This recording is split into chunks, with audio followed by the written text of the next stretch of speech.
Bonjour Christophe Cassou. Bonjour. Bonjour Jean-François Vigier. Bonjour. Christophe Cassou, on va se tourner vers vous d'abord, puisque on va parler de l'étude que vous co-signez avec 4 chercheurs français et une soixantaine d'autres dans le monde. Mais d'abord, ce pic de chaleur, on parle de 40 degrés demain en France, au mois de juin. Pendant longtemps, on se demandait si ces pics étaient exceptionnels. Désormais, on est sûr qu'ils vont arriver régulièrement et que c'est lié au dérèglement climatique ? Malheureusement, nous, climatologues, on aurait aimé se tromper. Aujourd'hui, on peut attribuer tous ces événements caniculaires aux activités humaines, c'est-à-dire à l'accumulation de carbone dans l'atmosphère. Donc il n'y a aucun doute, les canicules sont plus fréquentes, elles sont plus intenses, et puis surtout elles arrivent plus tôt dans la saison, en juin, et elles durent aussi beaucoup plus longtemps, jusqu'en septembre et jusqu'en octobre. Donc là, on est un marqueur du changement climatique. Même s'il faut peut-être expliquer qu'il y a des, je sais pas si vous appelez ça des commissions ou quoi, mais qu'il y a une validation en fait après ce genre d'épisode, oui ou non, c'est bien le dérèglement climatique ou pas. Aujourd'hui, même sans validation, la validation donne juste les chiffres de combien le changement climatique a dopé l'événement en cours. Aujourd'hui, on peut dire que l'influence humaine sur ce type d'événement est sans équivoque. Et l'attribution est très claire. Ouais. Pour les canicules, c'est différent par exemple pour les pluies diluviennes, mais pour les canicules, toute canicule aujourd'hui est rendue plus probable, plus intense, plus fréquente. D'ailleurs, vous le dites dans le rapport, parce que on entend souvent les climato-sceptiques mettre ça aussi sur le dos de certains phénomènes comme les volcans ou comme les cycles solaires. C'est ce qu'on peut lire ici et là. Vous le dites dans ce rapport, l'activité humaine est en grande partie responsable de ce réchauffement. On répète en fait dans ce rapport qu'il y a une mise à jour des indicateurs qui était présent dans le dernier rapport du GIEC, qui a été publié en 2021 pour les indicateurs géophysiques. Donc le changement climatique va vite, donc on a besoin de cette mise à jour. Le rapport du GIEC était sans équivoque sur l'attribution de ces événements. Donc on le répète, il n'y a rien de nouveau. Et on peut aller beaucoup plus loin. Hein. On dit que c'est l'intégralité du réchauffement climatique qui est lié aux activités humaines. Aujourd'hui, les facteurs solaires sont négligeables, les facteurs naturels sont négligeables. La conclusion principale de ce rapport, c'est que le 1,5 degré au-dessus des niveaux pré-industriels sur la planète, on y est. C'était le maximum fixé par les accords de Paris. C'est certain, on y est, c'est fichu. Alors, on n'est pas encore à 1,5. Considérant les émissions actuelles qui ne baissent pas, à la fois de CO2 et puis de méthane, l'objectif de limiter le réchauffement climatique à 1,5 degré n'est pas atteignable. Donc on va franchir ce seuil de température dans les quelques années qui viennent. Mais considérant l'inertie sociétale, c'est-à-dire notre incapacité à réduire nos émissions de gaz à effet de serre, en fait on est sur cette trajectoire et elle est malheureusement irréversible. On va venir vers vous dans un instant, juste Jean-François Vigier, mais Christophe Cassou, ce qui est intéressant, c'est que vous présentez... En fait, les chercheurs français dans cette étude disent 1,5 degré inatteignable. Les Anglais hier, sur la même étude, ont dit il nous reste 3 ans de budget carbone résiduel. Pourquoi cette différence d'approche ? Ah non, c'est tout à fait... Parce que vous n'y croyez plus eux aussi ? Non, eux, ils disent il reste 3 ans, mais vous non. Pas du tout. On se base sur cette étude sur laquelle on a tous contribué. Le budget carbone, c'est la quantité de carbone qu'on serait autorisé à émettre pour limiter le réchauffement climatique à 1,5 degré. Ce budget carbone, il est de 130 milliards de tonnes de gaz à effet de serre, de CO2.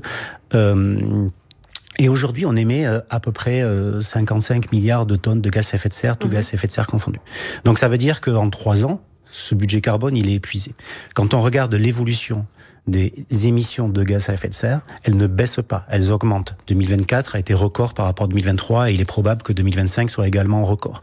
Donc l'inertie est telle que le seuil de 1,5 degré est inatteignable. Limiter le réchauffement climatique en dessous de 1,5 degré est inatteignable. Le seuil sera atteint, excusez-moi. Jean-François Vigier, quand on parle d'inertie, justement, on parle d'inertie de la population, des politiques. Est-ce que vous, en tant que maire, responsable politique, vous vous sentez quelque part responsable de cela ? Je pense d'abord qu'on est tous collectivement responsables et que notre devoir est d'agir. Alors, il n'y a pas d'inertie de la population. Nos concitoyens sont de plus en plus sensibles à ces questions, nous interpellent aussi. Et nous, les élus, on est fortement engagés au sein de l'Association des maires de France, au sein du bureau présidé par David Lisnard. Ce sont des sujets qui reviennent régulièrement, les questions de transition. Et je dirais que comme ce sont des sujets, et monsieur vient de le dire, qui touchent la vie quotidienne, de plus en plus, puisqu'ils bouleversent la vie quotidienne, le cadre de vie, le confort de vie. Nos concitoyens sont de plus en plus sensibles à ces questions. Exemple, moi je termine mon 3e mandat de maire. Dans les 2 premiers, c'est très rarement que j'étais saisi sur la chaleur dans les classes, entre le 15 mai et le 30 septembre. Là, oui. Aujourd'hui, oui, de plus en plus. Autre exemple, je suis dans un secteur de Val d'Yvette qui a subi des inondations très importantes en octobre. À plusieurs reprises, même ces dernières années. Elle faisait suite à des inondations très importantes en 2016. Comment lutter contre ces inondations qui deviennent de plus en plus violentes à chaque fois? Donc les maires, on est évidemment très engagés, mais on a aussi des contraintes. Et ces contraintes, elles sont de deux ordres. Pour aller vite, des contraintes financières et des contraintes, je dirais, réglementaires, normatives, car vraiment sur ce sujet, ce qu'on demande à corps et à cri, c'est que l'État travaille vraiment avec nous et qu'il n'y ait pas de verticalité dans les décisions qui sont prises. On va pouvoir y revenir dans le détail, mais par exemple à Bures-sur-Yvette, depuis combien de temps vous avez pris conscience qu'il faut justement agir pour faire face à ce dérèglement climatique, qu'il faut adapter par exemple les bâtiments, qu'il faut peut-être verdir un peu plus la ville ou contenir des cours d'eau? Eh bien, depuis plusieurs années. D'abord parce que nous avons une population assez sensible, assez sensibilisée à ces questions. Donc on a commencé déjà par réunir toutes les associations qui travaillent sur la transition dans un bâtiment qu'on leur a mis à disposition. Et puis nous avons démarré depuis maintenant plusieurs années la rénovation énergétique de nos bâtiments. Là, c'est un mur financier qui est devant nous. Depuis une dizaine d'années. Voyez, mais donc au moment de l'accord de Paris, avec nos capacités financières, encore une fois, qui sont limitées, parce que dans notre budget d'investissement, qui est contraint, eh bien, il faut à la fois faire la transition, mais il faut aussi s'occuper de l'entretien normal des équipements publics d'une ville. Ça fait 2 fois que vous parlez de moyens financiers. Concrètement, ça veut dire que vous attendez quoi? Vous attendez par exemple une dette verte, c'est ça que vous demandez? Concrètement, je vais vous dire. Ou des moyens, des subsides. On a un institut qui travaille beaucoup sur ces questions, c'est l'Institut de l'économie pour le climat. Ouais. Il a chiffré dans son rapport rendu en novembre 2024 à 19 milliards d'euros les investissements à faire par les collectivités locales entre 2024 et 2030 pour faire les travaux d'atténuation, pas l'adaptation. L'atténuation, c'est rénovation énergétique, mobilité, éclairage public. C'est énorme. Fin 2023, les collectivités ont dépensé 10 milliards d'euros. La moitié. La moitié. Donc, ce qu'il faut faire en 6 ans, on en fait la moitié. Pourquoi? 2 raisons. Notre endettement, il est limité. Si moi, je dépasse 10, 11, 12 ans de capacité de désendettement dans ma commune, les services de l'État viennent me dire que je dépense trop. L'année où on met en place les budgets verts, c'est-à-dire que la loi nous oblige, depuis cette année, à identifier dans notre fiche budgétaire tout ce qui concerne, toutes les dépenses qui concernent l'environnement. Donc on pourrait se dire que dès lors qu'on identifie notre dépense écologique, eh bien que notre capacité à nous endetter, dès lors qu'on travaille pour nos enfants, eh bien elle soit augmentée. Ça, c'est le premier point. Deuxième point, l'assèchement fiscal. Nos ressources fiscales, mairies, départements, régions, fondent comme neige au soleil. Et outre que le fait que le rapport aux citoyens, il passe par le contrat fiscal, le contrat social, sans ressources fiscales, il est difficile de mettre en œuvre des investissements lourds qui doivent être réalisés en 5, 6 ou 7 ans. Christophe Cassou, Jean-François Vigier parlait d'atténuation et c'est important de bien comprendre justement le lien entre adaptation et atténuation. Pendant longtemps, les climatologues d'ailleurs ont dit mais n'allons pas sur l'atténuation, ça va nous dissuader d'agir. N'allons pas sur l'adaptation, plutôt ça va nous dissuader d'agir pour atténuer le phénomène. Aujourd'hui, vous considérez qu'il faut les deux? Il faut les deux. On marche sur 2 jambes.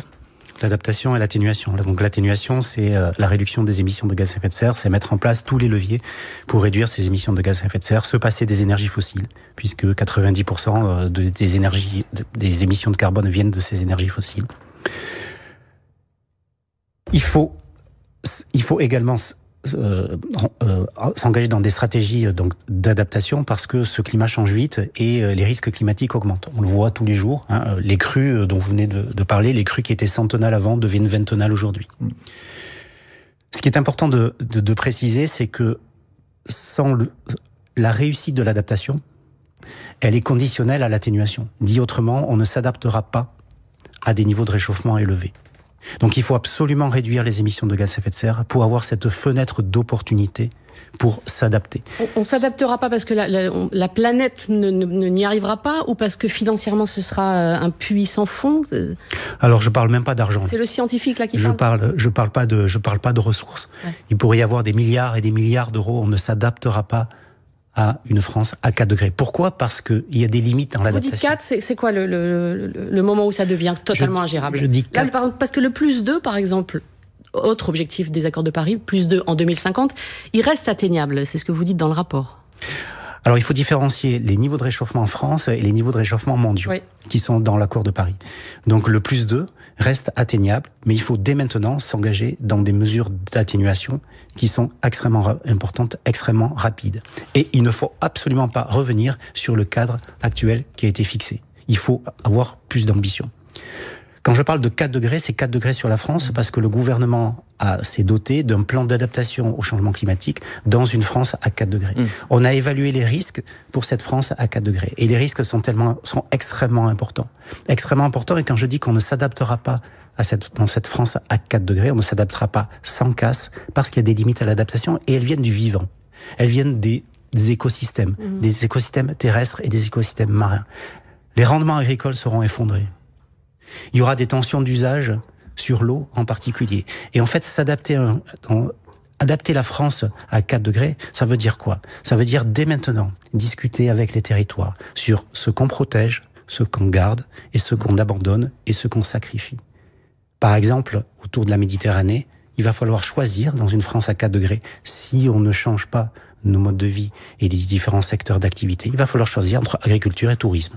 On ne pourra pas avoir les deux parce que la ressource en eau sera trop faible. Jean-François Vigier, je vous voyais réagir au propos de Christophe Cassou. Avant le fil info, on vous écoute? Oui, parce qu'il a raison. Il faut faire tous ces travaux d'atténuation de façon extrêmement rapide. Or, j'ai expliqué que pour l'instant, nous n'avions pas les moyens d'engager ces travaux dans cette urgence-là. Donc oui, la transition, on peut la faire, mais sûrement pas à 5 ou 6 ans. Il faut bien comprendre que moi, je suis en train de terminer la rénovation énergétique d'un groupe scolaire. J'en ai 2 autres qui attendent derrière, qui ont pris leur ticket pour que je vienne rénover tous ces bâtiments.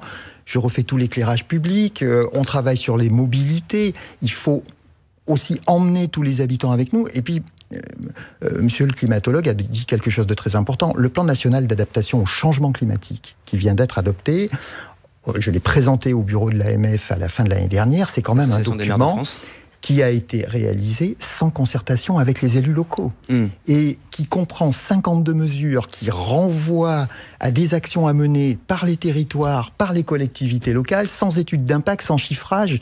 Et j'alerte aussi avec des études d'ingénierie, et l'ingénierie va être la prochaine fracture territoriale.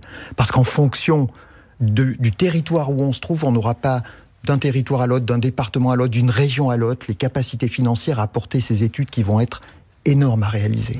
C'est votre alerte aussi ce matin. On va continuer d'évoquer ces problématiques avec vous, Jean-François Vigier, et vous, Christophe Cassou, dans quelques instants sur France Info, après le fil info à 8h45 avec Jeanne Mézia.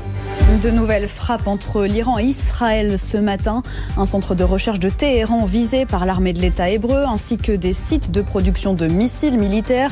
Des tirs iraniens ont aussi déclenché les sirènes d'alerte aérienne en Israël. Un immeuble a été touché au 8e jour de confrontation entre les deux pays. Dans les zones de conflit, les violences contre les enfants explosent. L'Organisation des Nations Unies dénonce des niveaux sans précédent en 2024 et pointe notamment les opérations israéliennes à Gaza. En tout, les droits des enfants ont été violés plus de 40 000 fois dans le monde, une augmentation de 25% en un an. Au procès des vendanges de la honte, hier à Châlons en Champagne, le procureur a requis 3 à 4 ans de prison contre les 3 prévenus mis en cause, jugés entre autres pour traite d'êtres humains et travail dissimulé. Une défaite pour le Paris Saint-Germain en football. Les Brésiliens de Botafogo l'ont emporté 1-0 cette nuit, match de la Coupe du Monde des clubs. Mais les Parisiens peuvent toujours atteindre les 8e de finale. France Info.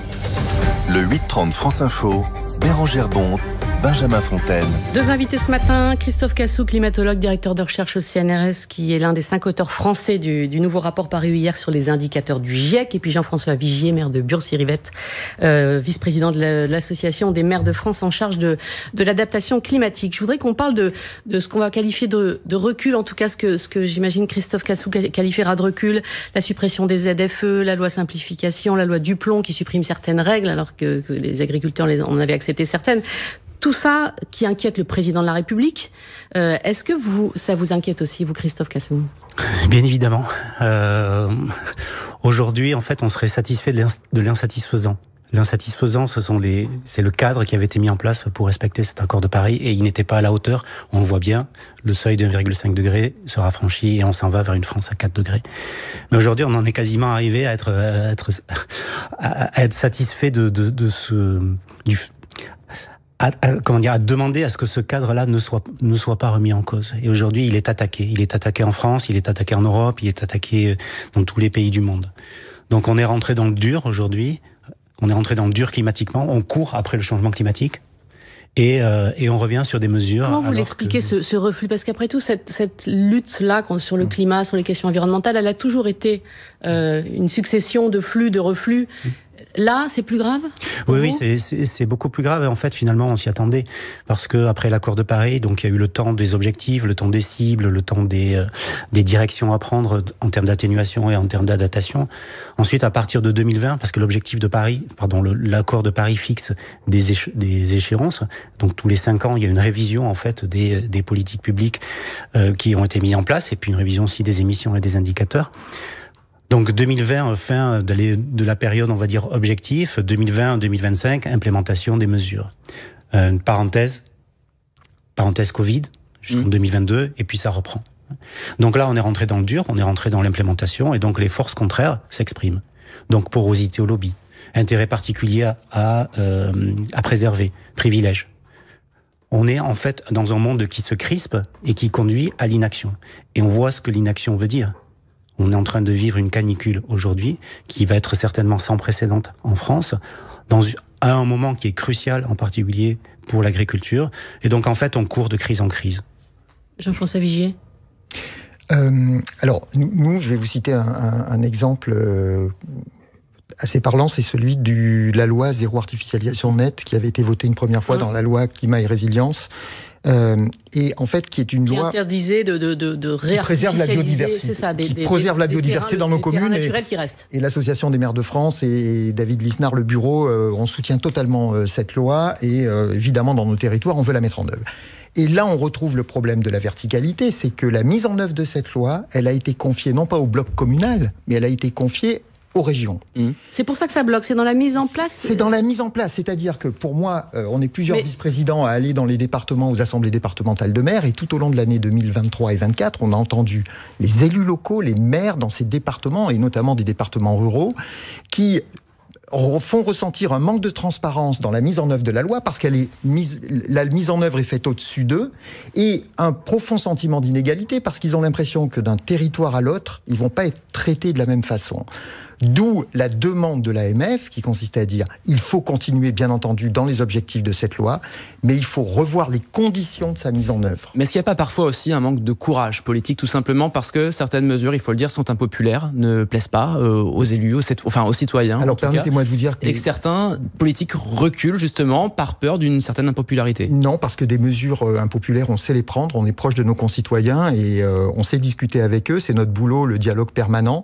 Et sur ces questions-là, au contraire, je pense qu'on a du courage parce que on veut faire avancer nos villes vers cette lutte contre le réchauffement.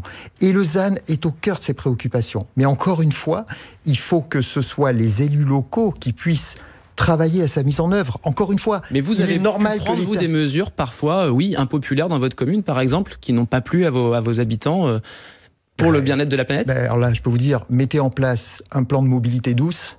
Et là, vous allez vite comprendre que tant que vous parlez aux cyclistes, tout va très bien. Dès que vous les confrontez... Mais bien sûr, j'ai fait un plan vélo. Ouais. J'ai fait un plan vélo qui a maintenant 7 ans. Qui a été compliqué à faire accepter? Mais bien entendu. Et qui est encore compliqué. Dans mes réunions publiques, une grosse partie des discussions porte sur le partage de l'espace public entre les voitures et les vélos et les piétons. C'est une vraie question. Christophe Cassou, est-ce qu'on explique mal parfois, tout simplement, aux Français l'intérêt de certaines de ces mesures? Est-ce qu'il y a un manque de pédagogie? Oui, il y a un manque de pédagogie, mais en fait, c'est quand même assez facile de parler sur de taper, on va dire, sur celui qui communique. Il y a aussi la personne qui reçoit l'information qui doit être également questionnée, ou en tout cas la manière dont cette information est reçue. Ce que vous voulez dire, c'est qu'on est tous responsables. On est tous responsables, oui. Bon, il y a des enjeux de communication qui sont importants. Les enjeux de communication, ils sont sur l'efficacité des leviers d'action. Aujourd'hui, on a des discours de la désinformation sur ces leviers d'action qui visent en fait à saper la transformation. On voit bien sur les voitures électriques, on voit bien sur les énergies renouvelables, on voit bien sur le ZAN. C'est des discours qui tendent à diminuer ou en tout cas à faire que ces mesures-là ne soient pas appliquées. Mais je pense qu'aujourd'hui, on a besoin de plusieurs choses. On a besoin de lucidité. Le déni de gravité du changement climatique n'est plus une option. Le déni de vulnérabilité, on le prend en pleine figure, n'est plus une option. On a besoin d'honnêteté. On ne négocie pas avec le climat. Tout objectif raté se traduit par des risques supplémentaires. On a besoin de courage aussi. Certains élus en ont, d'autres n'en ont pas. On a besoin de courage parce qu'en fait, il faut faire autrement. Il faut renoncer à des projets qu'on avait imaginés il y a 30 ans. Il faut imaginer faire autrement. Il y a des privilèges, vous l'avez dit aussi. Pardon. Il y a des privilèges aussi, vous l'avez dit. Et il y a des privilèges. Donc il faut en fait aussi de l'équité. Il faut de la justice, de l'équité et il faut de la solidarité. On n'est pas tous en capacité d'agir de la même manière. Il y a des capacités d'agir qui sont différenciées. On n'a pas tous le même niveau de responsabilité dans le changement climatique non plus. Et donc il y a un enjeu de communication sur cette équité. Ça veut dire quoi, juste pardon, ça, ce niveau de responsabilité ? Le niveau de responsabilité, c'est quand on regarde les émissions de gaz à effet de serre, en fait, c'est pas le français moyen n'existe pas. Si on classe en niveau en revenus, en fait, les 10% les plus riches en France émettent 3 fois plus de gaz à effet de serre que les 10% les plus pauvres. Les 10% les plus pauvres n'ont pas cette capacité d'action. Alors que le discours aujourd'hui, il est trop général. Et on utilise cette généralité pour cliver les différentes catégories en France. Et le clivage conduit à l'inaction. Et ça, c'est une stratégie. C'est une stratégie politique qui est suicidaire. On voit aujourd'hui, le mot est fort, elle est suicidaire. Pourquoi ? Parce que ces chaleurs extrêmes, ces pluies diluviennes, elles vont arriver, elles vont avoir des impacts très importants, elles vont conduire à des morts, elles vont conduire à une insécurité sanitaire, une insécurité alimentaire, une insécurité sociale. Donc lutter contre le changement climatique, c'est plus de sécurité, c'est plus de bien-être. Et c'est pour la protection des personnes et des biens. C'est un discours qu'on entend de plus en plus chez les scientifiques. Certains reconnaissent que parfois ils ont été peut-être un peu trop alarmistes, qu'on a un peu trop culpabilisé aussi les gens au début quand on a commencé à parler de ça. Alors les scientifiques apportent les faits. Ensuite, c'est comment ces faits sont rapportés dans l'espace public qui les rend alarmistes. On n'est pas alarmiste, on est alarmant. Il faut bien différencier les deux. Si on avait été alarmiste, ça veut dire qu'on aurait pris dans le domaine des possibles des évolutions climatiques les trajectoires les plus dures, les plus fortes. On n'a jamais fait ça. Et ce qu'on est en train de vivre aujourd'hui, c'est les trajectoires qu'on avait imaginées il y a 20 ans. Donc la communauté des climatologues n'est pas du tout surprise par la vague de chaleur qui arrive. Elle est effrayée. Elle est effrayée et dommage, on ne s'est pas trompé. Écoutez-nous. Écoutez-nous pour les 20 prochaines années. L'été 2022, avec un coût absolument incroyable. Il se chiffre en termes de PIB, un coût économique, un coût sanitaire, un coût agricole. Cet été 2022, il avait une chance sur 10 d'arriver en 2022. En 2050, c'est une chance sur 2. En 2070, dans une France à 4 degrés, l'été 2022, ça sera un été froid. Ça veut dire que les canicules dans une France à 4 degrés, elles atteindront 50 degrés. Et 50 degrés, la forêt ne survit pas. Les rendements agricoles ne diminuent pas de 5%. Ils s'effondrent. Insécurité alimentaire ici. Donc voilà, ces chiffres-là, c'est les données géophysiques. On peut pas négocier. C'est pour ça qu'il faut vraiment diminuer nos émissions de gaz à effet de serre. Et ça justifie le fait, ce que j'ai dit au départ, on ne s'adapte pas sans casse à ce changement climatique. Et juste un dernier point sur la biodiversité et sur le ZAN aussi. On ne s'adapte pas à un effondrement de la biodiversité. Climat, biodiversité, c'est 2 faces d'une même pièce. On ne s'adapte pas. C'est pas une question de budget, effectivement. Voilà, c'est pas une question de budget. On s'adapte pas à cet effondrement, on meurt avec. Parce qu'on est lié à cette biodiversité. Jean-François Vigier, quand vous entendez Christophe Cassou parler d'inéquité sociale, qu'est-ce que ça vous inspire ? Parce qu'en fait, ça devrait presque être simple de se dire, bah oui, c'est aussi les plus modestes qui sont dans les logements les moins bien chauffés, qui souffrent, qui ont les voitures les plus polluantes. Enfin, et donc c'est ce rééquilibrage-là peut-être qu'il faut opérer. Oui, et moi je mets la pression à mes bailleurs sociaux pour rénover les logements dans ma commune. Et on vient d'inaugurer une résidence rénovée énergétiquement. Et je leur demande sans arrêt. Et quand j'ai un bailleur social qui vient m'annoncer qu'il veut vendre ses logements sociaux, je lui demande d'abord de rénover énergétiquement la résidence. Qu'est-ce que vous avez comme moyen de pression là-dessus ? C'est des discussions et ils savent que si ça se passe mal, moi j'ai des moyens aussi d'être beaucoup plus ferme avec eux quand ils viennent me faire des demandes. Donc, financièrement notamment ? Oui, financièrement, et puis quand ils ont de nouveaux projets. Voilà, on rentre dans une discussion, mais il faut aussi... moi j'entends tout ce que dit monsieur et on s'entoure de plus en plus aussi de climatologues dans le travail quotidien que nous menons pour nous guider.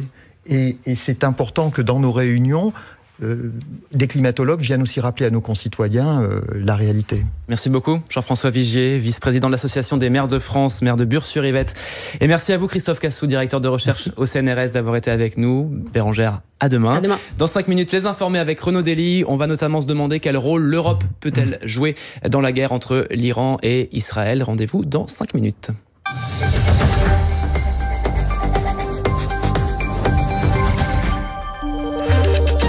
Avec l'écrit de Sylvain Tesson vient de paraître en folio. En Galice, de la Bretagne à l'Écosse, un périple où la magie de la